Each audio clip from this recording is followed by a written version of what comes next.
Brigada Balita Nationwide. Yun hong pondo para sa flood control projects iminungkahing ilipat sa housing program ng gobyerno. Narito po ang aking report.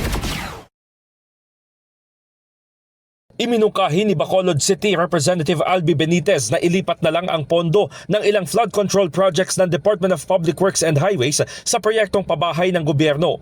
Sa pagdinig ng House Committee on Appropriations para sa proposed budget ng Department of Human Settlements and Urban Development at attached agencies nito sa 2026, sinabi ni Benitez na mas makabubuting buhusan ng pondo ang housing program dahil mas maraming matutulungan at may economic sense.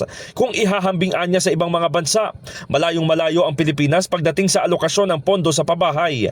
Punto nito, sa bawat pisong inilalaan sa pabahay, mayroong 57 industriya na nakikinabang. Dagdag pa ni Benitez, kapag may pabahay sa mga pamilyang Pilipino, nag-iiba ang kanilang mindset at pamumuhay. Inamin naman ng DSUD na malaking hamon sa kanila ang delay sa rollout ng pambansang pabahay para sa Filipino program dahil sa issue ng pondo.